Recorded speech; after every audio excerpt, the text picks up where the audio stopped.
I'm Katie, I'm English but I live in Milan, and for my job I run a blog called Joy of Languages, and this came out of my love of languages. So at first, at school I didn't really like languages, but then when I moved to Italy I realised that languages are all about people and they're all about socialising. So that's when I fell in love with learning languages, and I started learning different languages, French, Spanish, German. I'm still learning German. I'm still very much in the beginning stages, but I'm enjoying it. And then I wanted to share my passion for learning languages with other people as well, which is why I started the blog Joy of Languages.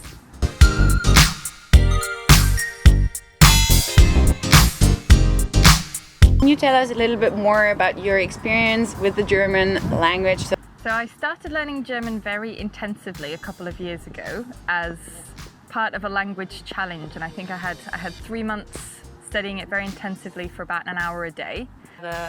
Cool, ein Kurzvideo aufnehmen, meinem Fortschritt zu zeigen. So I managed to get reasonably quickly to a level where I could communicate, not perfectly, but I could communicate on a basic level. And then since then, unfortunately, I haven't had loads of time to dedicate to it, but I love German, I love the culture, I love the people, and so I've been kind of maintaining it over, I haven't been focusing on it exclusively, but I've been making an effort to maintain it, and I really want to come back to it and focus on it again soon. What is your biggest struggle with the German language? My biggest struggle with the German language, I think,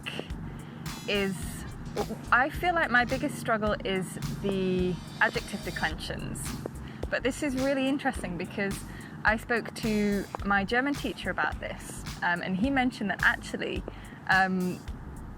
he posed me an interesting question, which was, why are you so worried about adjective declensions? What about, for example, linking phrases?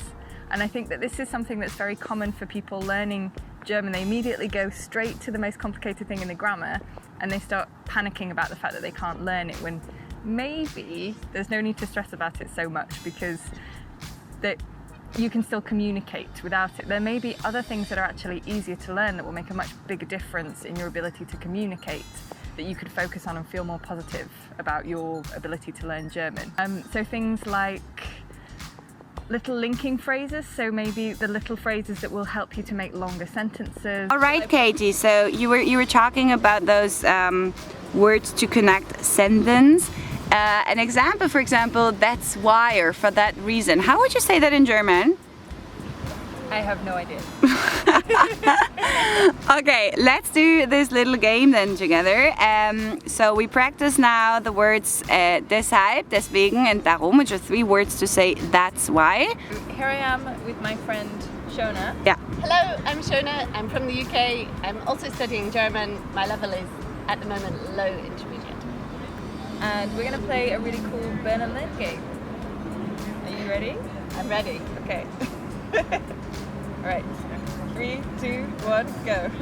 Deshalb. Deshalb. Deshalb. Deswegen. Deswegen. Darum. Wow! Deswegen. Deswegen. Deshalb. Deswegen. Darum. Deswegen. Natural sounding ways to start sentences. What is your recommendation, especially for English speakers that are interested in learning German, or that are maybe currently learning German?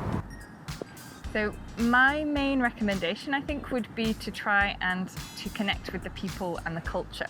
So focus on learning the language as a way to communicate, and every time you can use the language as a way to communicate, then you can celebrate that small win. Because when you learn a language, it's particularly a language like German, it's really easy to get caught up in how confusing the grammar is, and then you can feel bad about how difficult it is to learn, and maybe feel like you're not really a languages person.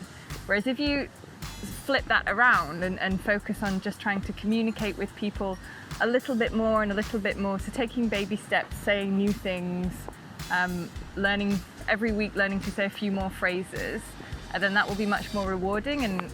And I think essentially just to focus on what you can do and to focus on every new step and everything that will help you to communicate more with people. Over time, the grammar will come. It's important to focus on it, but don't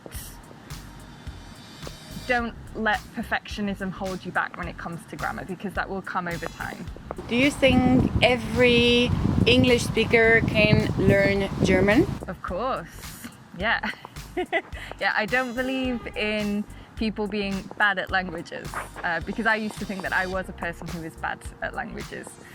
So I really think that it's just a case of finding what it is that makes you passionate about the language and finding a way to learn that you enjoy, and keeping it up consistently, and then anybody can learn German.